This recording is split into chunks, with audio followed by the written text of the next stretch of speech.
निश्चयतो तुरतस्याधीष्मविज्ञस्य तेने ब्रह्मरुदादिकवै मुह्यन्ति यत्सूरयः तेजो वारिमृदा यथा विनिमयो यत्र सर्वो धाम्ना स्वेन सदा निरस्तकुहकं सत्यं परं धीमहि सत्यं परं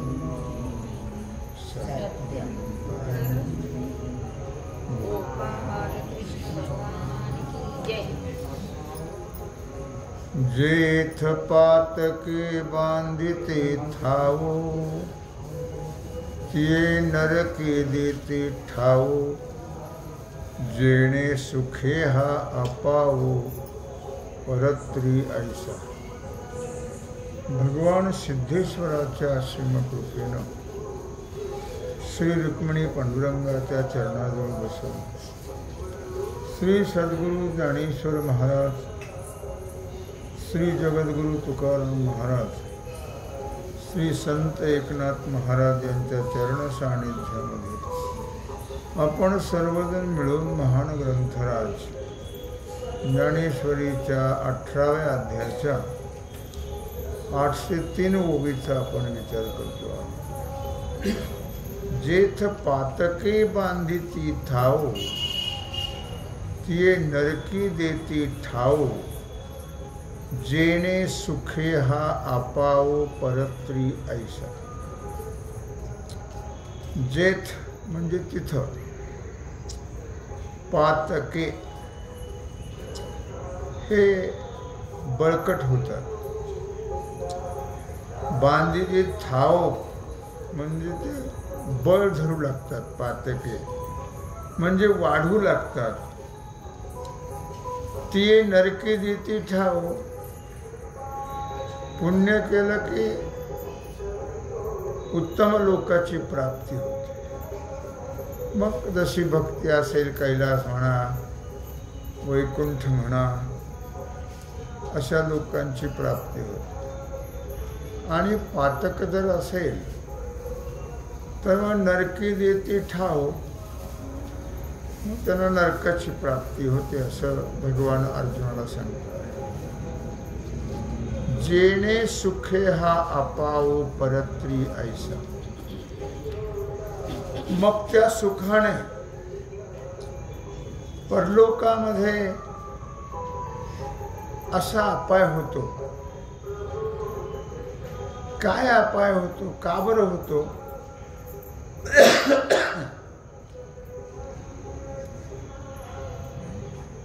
जस जेणे सुखे हा अपावो परत्री ऐसा, की ज्या सुखामुळे परलोकामध्ये अपाय होतो. अपायाचा अर्थ उपाय नाही, अपाय. अपाय म्हणजे नुकसान. असं का होतं तर त्याचं कारण आहे. कारण 3 ठिकाण आपल्याला दाखवतात: स्वर्ग, वैकुंठ आणि कैलास. ब्रह्मलोकही आहे.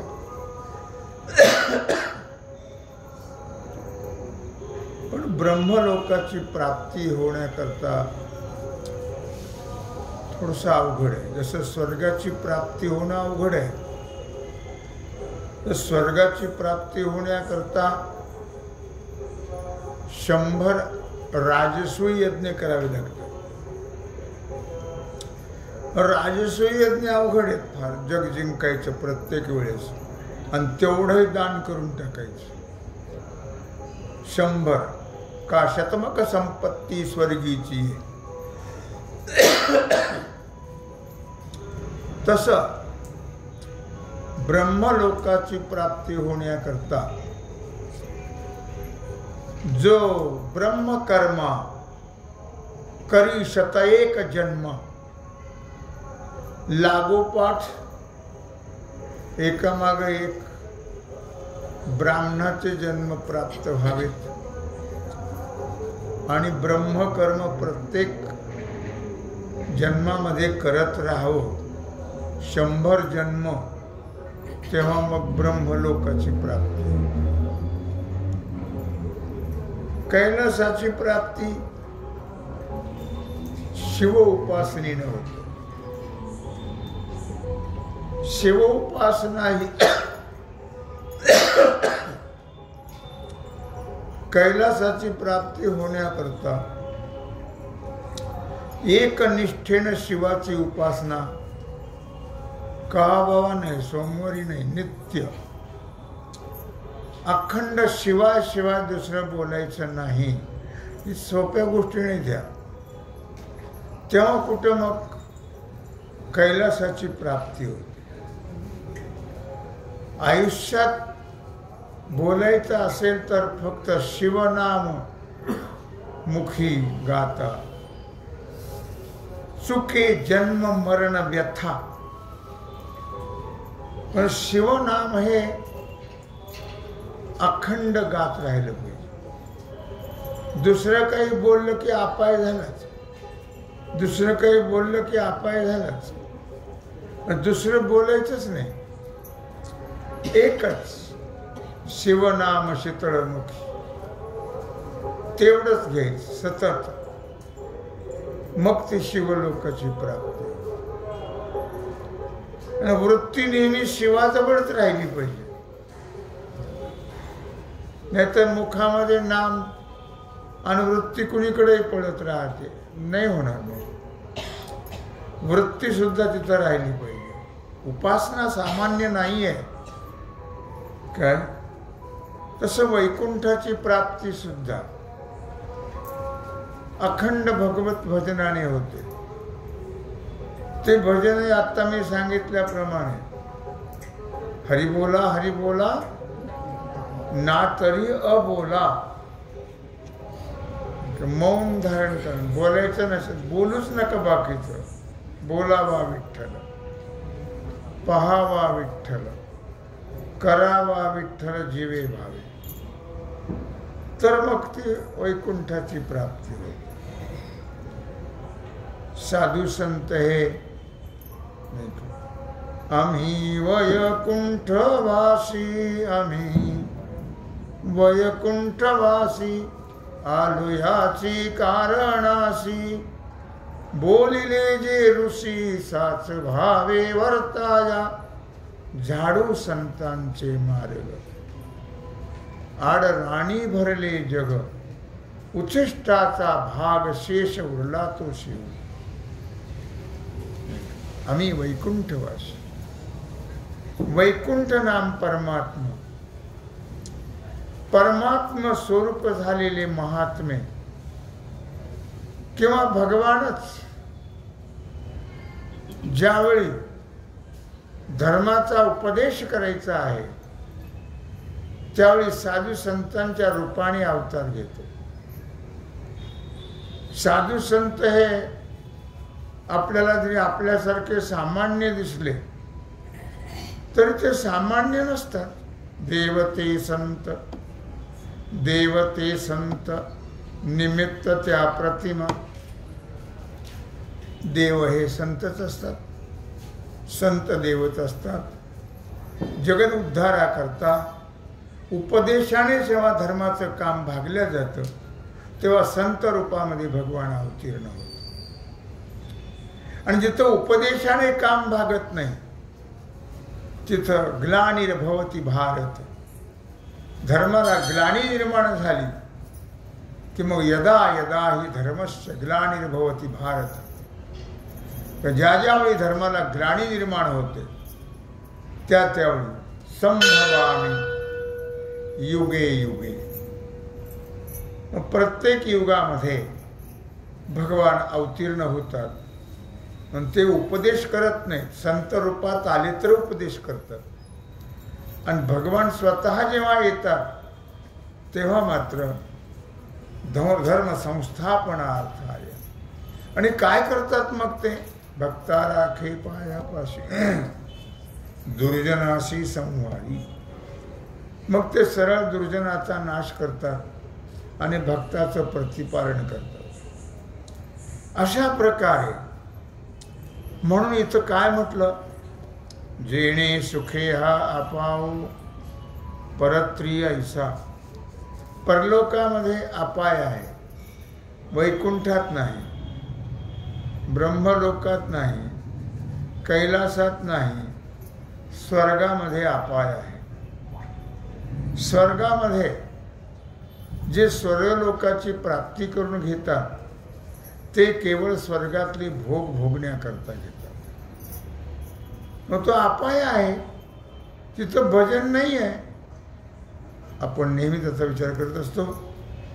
स्वर्गामध्ये अमर झालेले अमृत पिणारे देव सुद्धा स्वर्गीचे अमर इच्छिता ती देवा मृत्युलोकी व्हावा जन्म आम्हा मृत्युलोकी व्हावा। नारायण नामे हो जीवन मुक्त कीर्तनी अनंत गाऊ गीते कीर्तनी अनंत। स्वर्गामध्ये मत्सर आहे, भजन नाही आहे। म्हणून स्वर्गात अमृत पिणारे अमर झालेले देव या मरक्या देहाची इच्छा करतात। स्वर्गीचे अमर इच्छिता ती देवा मृत्युलोकी व्हावा जन्म आम्हा। कशा करता, इथं भजन करता येतं। नारायण नामे हो जीवनमुक्त कीर्तनी अनंत गाऊ गीते। इथं नारायणाचं भजन करता येतं आणि इथं मुक्त होता येतं। म्हणून स्वर्गामध्ये अपाय आहे, मृत्यूलोकातही अपाय उपाय दोन्ही आहेत। भजन केलं तर उपाय आहे, नाही केलं तर अपाय आहे, दोन्ही आहे। अपायही आहे, नुकसानही आहे आणि फायदाही आहे। भजन केलं तर फायदा आहे, नाही केलं तर नुकसान आहे। कारण भगवंताने भजनाकरता हा मानव देह दिला। देवे दिला देह भजना गोमटा असं म्हटलेलं आहे।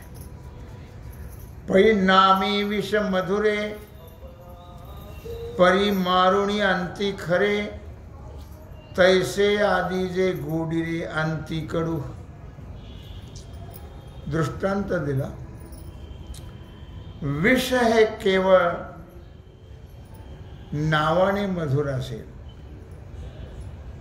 पण परिणामी मात्र मनुष्याला नष्ट करते। विष मनुष्याला मारते। मारुणी अंती खरे तैसे आधी जे गोडिरे अंती कडू। तसं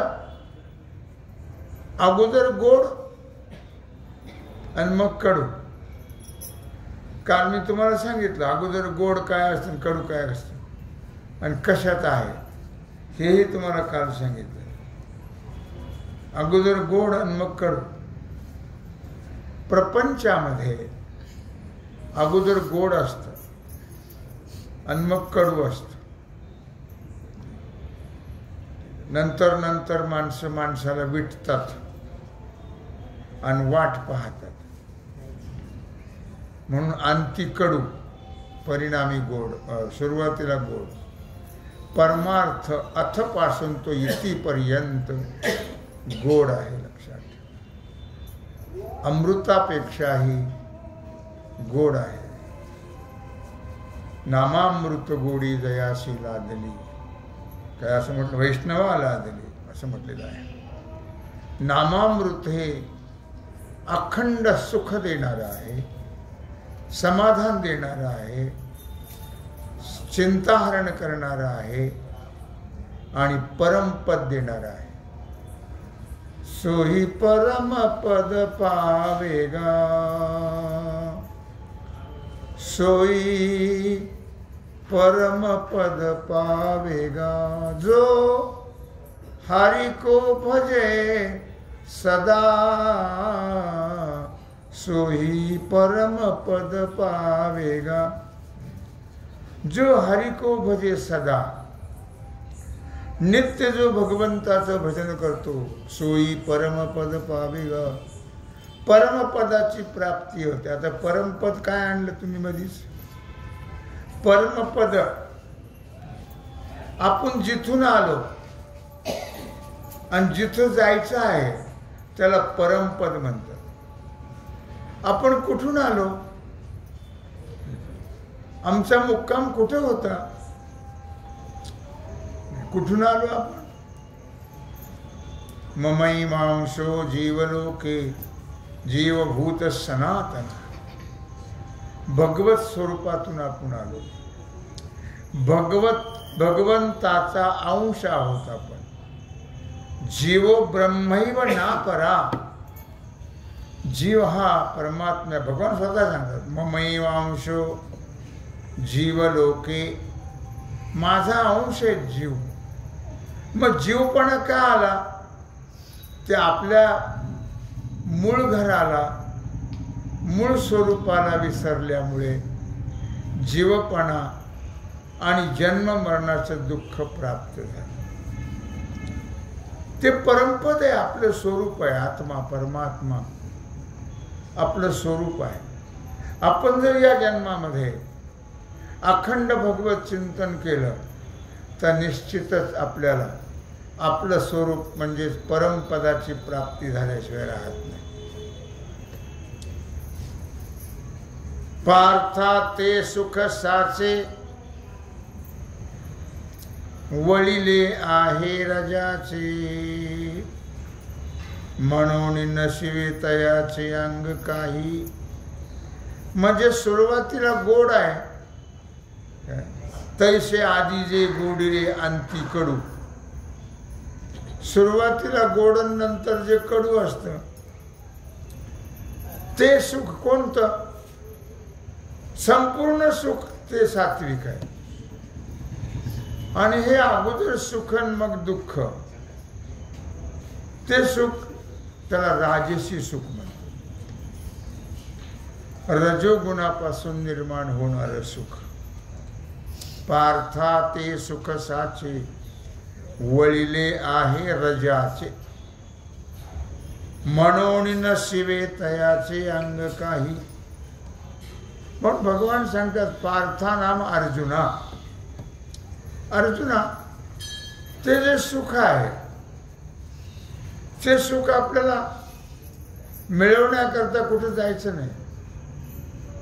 ते सुख आपल्याच जवळ आहे. तुझा आहे तुझ्या पाशी परी तू जागा चुकलास.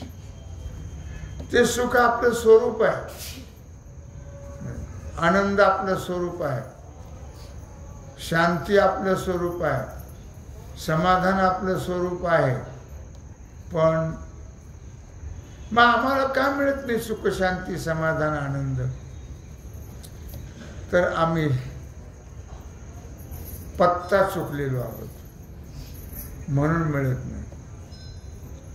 आपलं जरी स्वरूप असेल तरी परंतु त्या स्वरूपाशी त्या भगवत नामाशी भगवत चिंतनाशी अखंड रममाण झालं पाहिजे. मग ते सात्विक सुख आपल्याला प्राप्त होईल. आणि हे जे सुख आहे हे राजसी सुख आहे. कोणतं? आधी जे गोडीरे अंती कडू. सुरुवातीला बरं वाटतं सुखदायक वाटतं पण त्याचा परिणाम दुःख आहे. अंती कडू परिणामी कडू आहे म्हणजे परिणाम त्याचा दुःखात अंतर्भाव होतो. अगोदर वाटतं तसं नसतं तसं पण वाटतं तसं. मग जरी वाटलं तरी शेवटी त्याचा परिणाम दुःखात होतो, असमाधानात होतो, अशांतीमध्ये होतो, असुखामध्ये होतो. हा याचा अनुभव प्रत्येकाला आहे.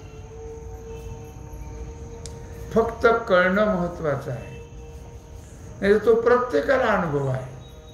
सुरुवातीला सुखरूप सुख रूप नाही आणि शेवटी दुःख आणि ती कडू असं म्हटलेलं आहे. तेच राजसी सुख आहे. पार्था ते सुख, असं जे सुख आहे अर्जुना, ते कुठं निर्माण झालेलं आहे? ते रजोगुणापासून बनलेलं आहे. रजोगुणापासून. संसार हा रजोगुणापासून बनलेला आहे आणि परमार्थ हा सत्वगुणापासून आहे. सत्वगुणी परमार्थ करतो, रजोगुणी संसार करत राहतो. संसार रजोगुणाचे धर्म आहेत. लोभ, मोह हे रजोगुणाचे धर्म आहेत. मनुष्य लोभाने, मोहाने प्रपंच करत राहत, तो आहे रजोगुण.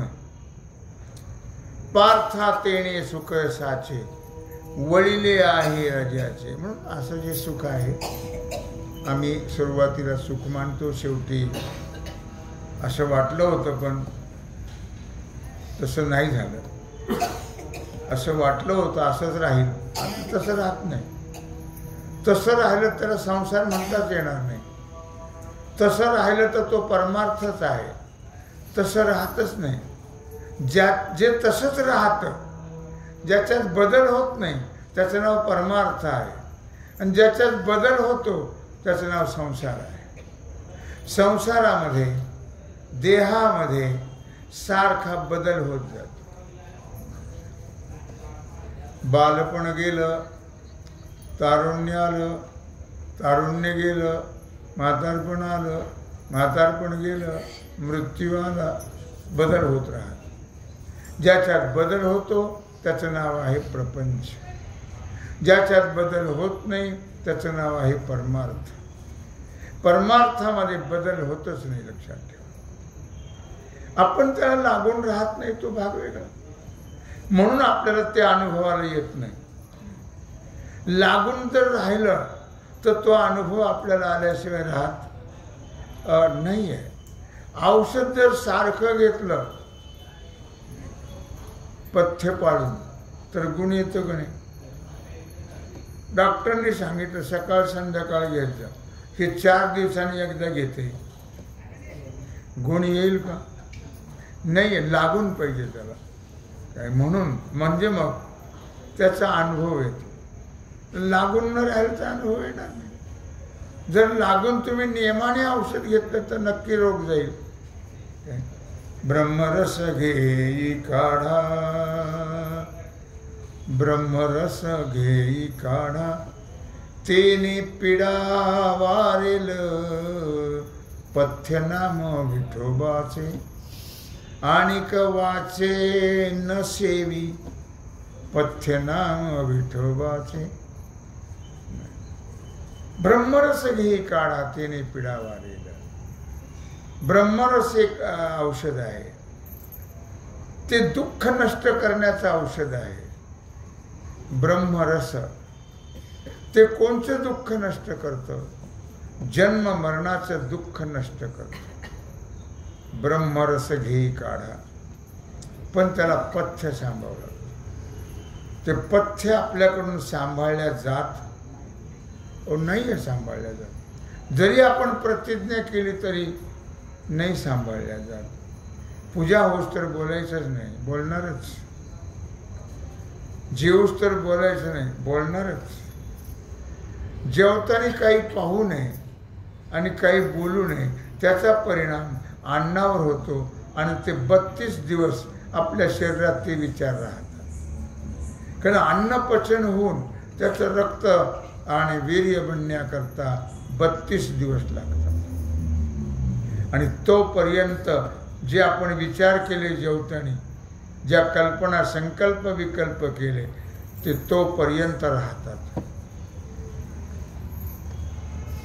म्हणून म्हटलं या ठिकाणी की सुख आहे ते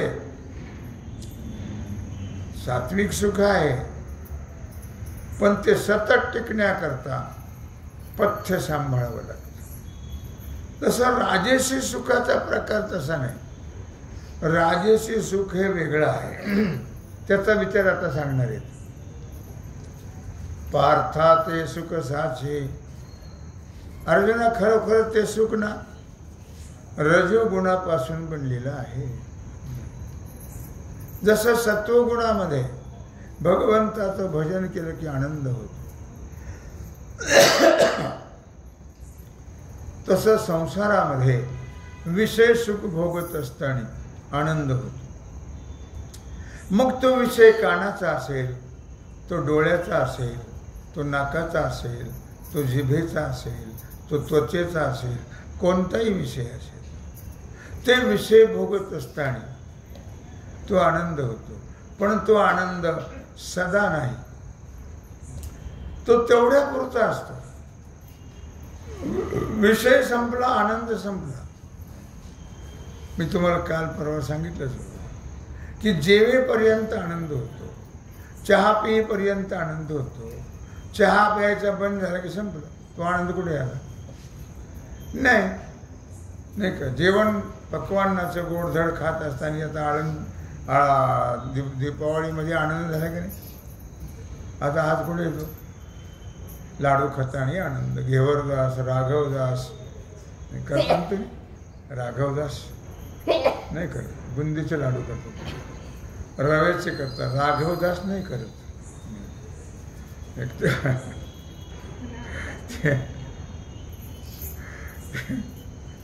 राघवदास हे खाव्याचे लाडू केले जातात, त्याला राघवदास लाडू म्हणतात. काय?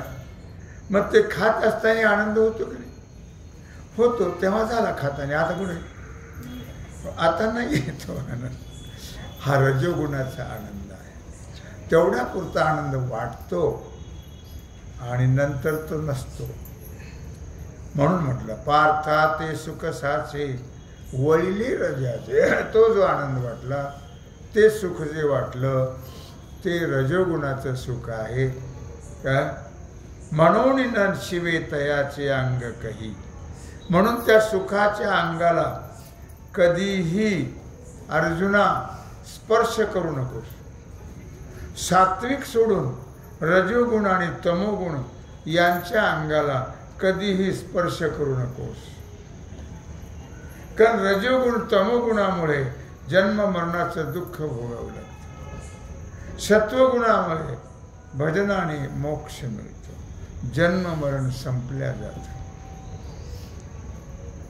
असं जे सुख आहे ते राजस सुख आहे.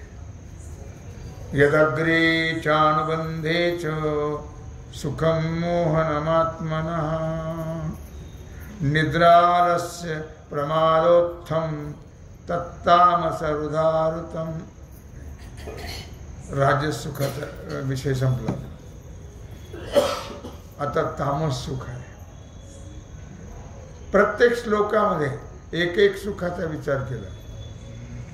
तर मागच्या या 38व्या श्लोकामध्ये त्याच्यावर त्याच्या संपूर्ण ओव्या आहेत, त्याच्यात राजस सुखाचा विचार केला. 37 श्लोकामध्ये सात्विक सुखाचा विचार केला.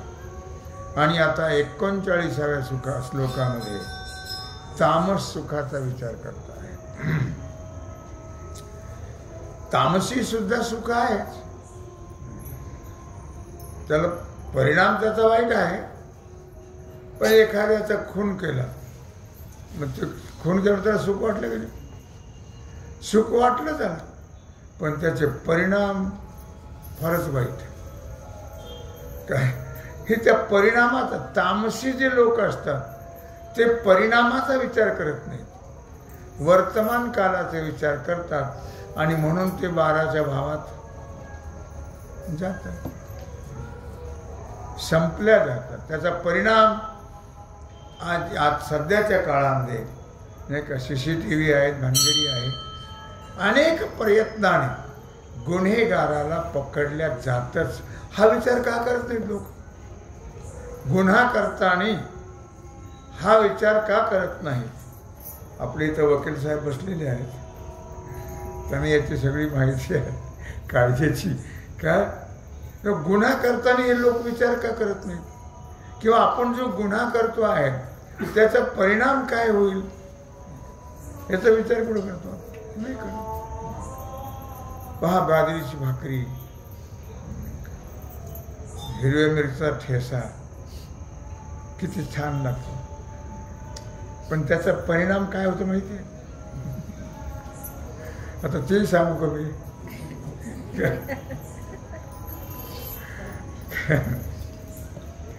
चित्त खोटे चालीवरी, रोग भोगाचे अंतरी, रसना अनावरी तुका म्हणे ढुंगवाहे. तुकुंबर आहे म्हणतो, त्याचे परिणामही भोगावे लागतात. खायला वा, काय गोड लागतं का, स्वादिष्ट. अगदी खाताना त्रिवेणी संगम सुरू होतो का नाही? हा हा हा हा करून खातात माणसं, पण त्याचा परिणाम हे तामसी सुख आहे. यदग्रे चाणुबंधेच सुखम मोहनम आत्मनः, निद्रालस्य प्रमादोत्थम तत्तामसमुदाहृतम. तामसी सुख कशात आहे, कशाला म्हणतात ते सांगताय. यदग्रे चाणुबंधेच, हे जे आहे सुख, आग्रे म्हणजे सुरुवातीला, आरंभाला. यदग्रे च अनुबंधेच, आरंभी हे सुख, परिणामी अंतःकरणाला मोह निर्माण करणारे हे सुख आहे. तामसी सुख जे आहे ते अंतःकरणाला मोह निर्माण करतं. त्याच्यात काय काय आहेत? निद्रा, आलस्य, प्रमादोत्थम, तत्तामस, मुदाहृतम. त्याच्यामध्ये मोह निर्माण करणारे सुख आहे. पहिली गोष्ट सांगितली निद्रा. आता तर थंडीचे दिवस आहेत, माणसाला उठूच वाटत नाही. किती जरी लांब सूर्य आला तरी उठू वाटत नाहीये. मग अलीकडचे लोक ब्राह्मी मुहूर्तावर उठत नाहीत. अलीकडचे लोक सूर्यवंशी आहेत. सूर्यवंशी, सूर्य 9-10 वाजेपर्यंत, 9-10ला आला म्हणजे माणसं हळूच उठतात जात नेहमीच. निद्रा, मनुष्याला सगळ्यात झोप फार आवडते.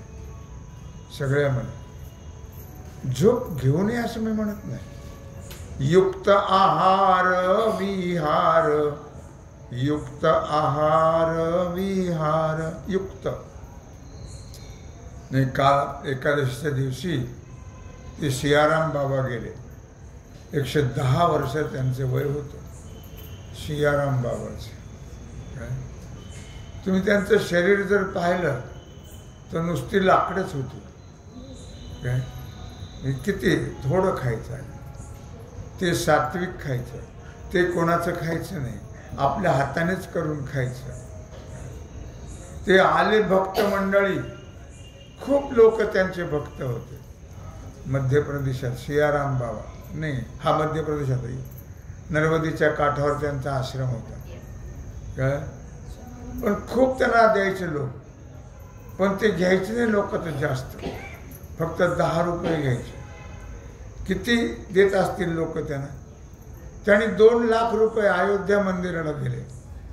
जिथे एक राम मंदिर निर्माण केलं त्याला 25 लाख दिले. आणि गोरगरिबाला तर सदा सहकार्य ते करत असत. सियाराम बाबा ते भक्त मंडळाला चहा देत असत. किती लोक आले, ते किटली एवढी एवढी होती ती, किती लोक आले तर ते त्या किटलीतला चहा संपायचाच नाही. चहा संपायचाच नाही. दिव्याला हात लावला की दिवा लागायचा, काडी लागत नव्हती. तपश्चर्याचं फळ आहे ते. 10 वर्ष का 12 वर्ष एका पायावर उभा राहून तपश्चर्या केली. 10 वर्ष का 12 वर्ष ते जमिनीला टेकलेच नाही, सगळे उभा राहूनच करायचे तपश्चर्या. आणि फक्त नामस्मरण, आणि 24 तास मानस रामायण म्हणजेच तुळशी रामायणाचा पाठ करत होते. 24 तास ते तुळशी रामायणच वाचत राहायचे. आता इतका अशक्तपणा आला होता की ते इतकं त्यांचं मुंडकं खाली जायचं असं त्या अशक्तपणामुळे. आणि ते काल त्याने मोक्षदा एकादशीला आपला देह ठेवला. काय मी कशाकडे सांगितलं हे? निद्रा, झोपच नाही घेतली. आता थोडं खाल्लं, युक्त आहार विहार, याच्याकडे सांगितलं.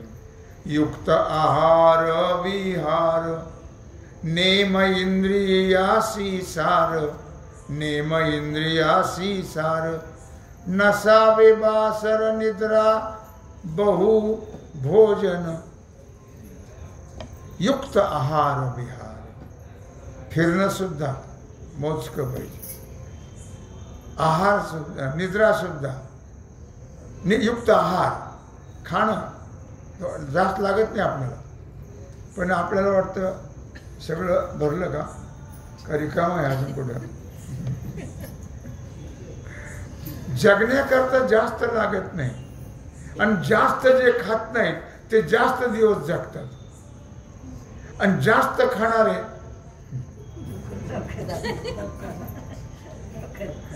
कारण रोग हा खाण्यावर आहे, पोटामुळे रोग होतो, लक्षात ठेव. जास्त खाणारे, काही पण खाणारे, त्यांना नक्की रोग होतो. युक्त आहार विहार, फिरणं सुद्धा मोजकं पाहिजे. नेम इंद्रियासी सार, इंद्रियावर कंट्रोल, बंधन पाहिजे. ऐकण्यावर बंधन, पाहण्यावर बंधन, बोलण्यावर बंधन, खाण्यावर बंधन, सगळ्यावर बंधन पाहिजे. नेम इंद्रियासी सार, नसावे बासर निद्रा बहु भाषण बहु. निद्रा बोलायचं नाही, भाषण जास्त झोप घ्यायची नाही. निद्रा बहु भाषण बहु, झोप जास्त घ्यायची नाही, मोजकी झोप घ्यायची.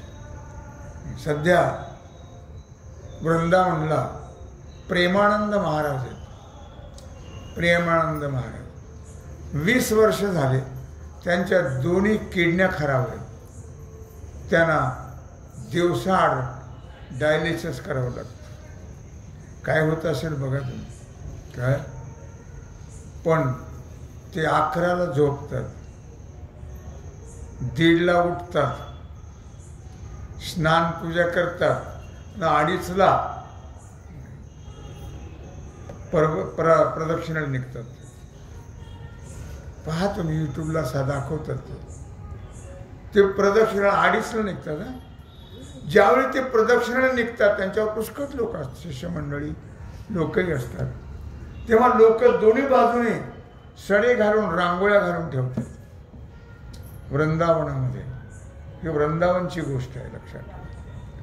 आणि त्या टायमाला गर्दी असते, लोक रस्त्याने हात जोडून उभे असतात, बालक, तरुण, वृद्ध, आणि ते आलं की लोटांगण घालतात त्यांना.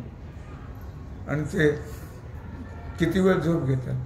11ला झोपतात आणि 1:30ला उठतात. निद्रा बहु भाषण, झोप नाही जास्त. तुम्हाला कल्पना आहे भगवत भजनामध्ये अडथळा निर्माण होतो म्हणून झोपच घेतली नाही कोणी.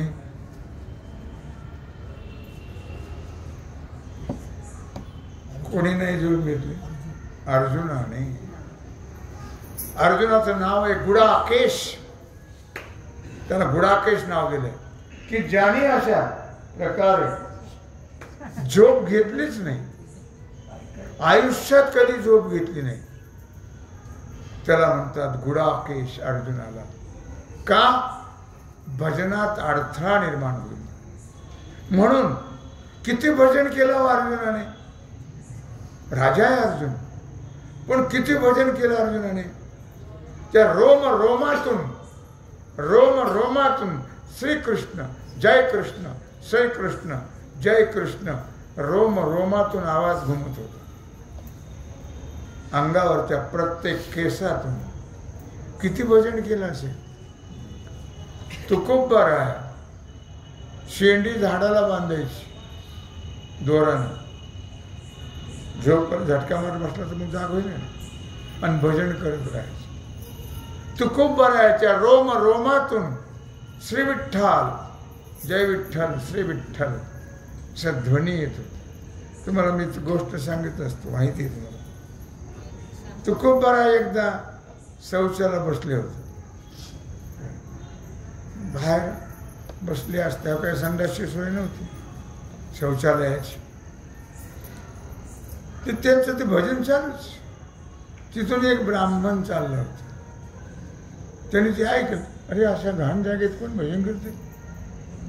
ते तुकोबा राय विठ्ठल विठ्ठल, राग आला, कुठेही देवाचं भजन करते, येड पण करते.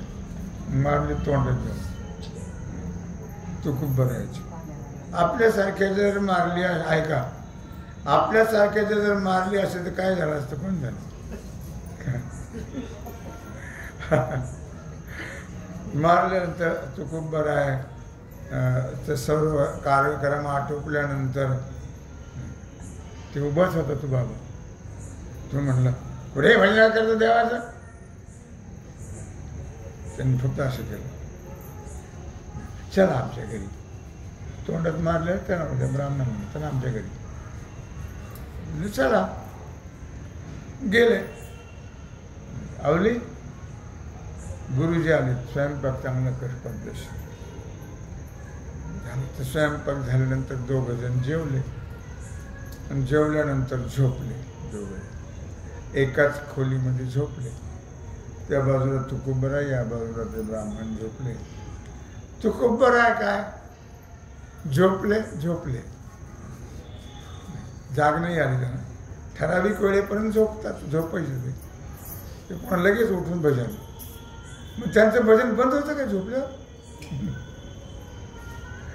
नाही, लक्षात ठेव. माझी मज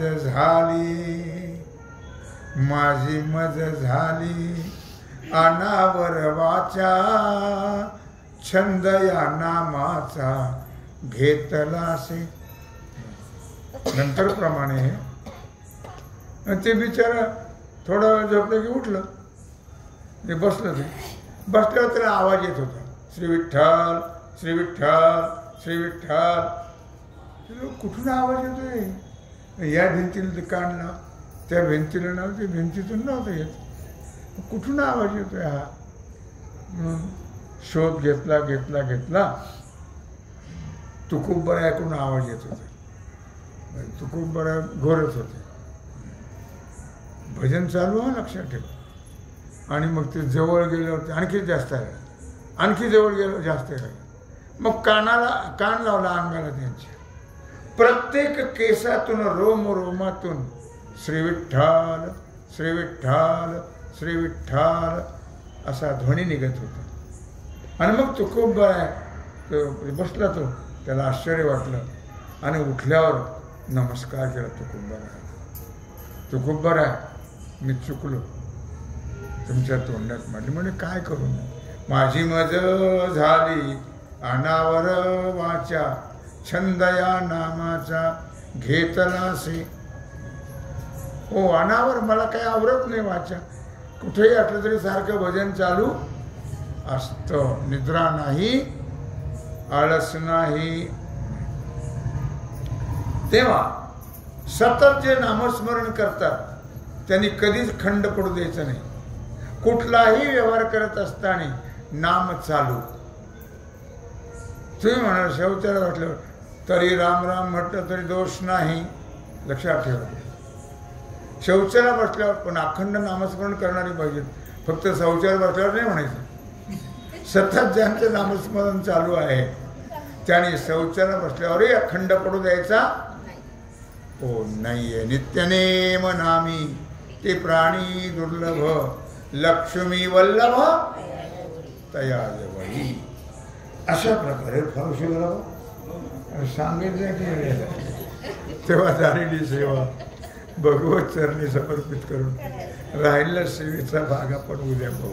कुंडलिक वरदा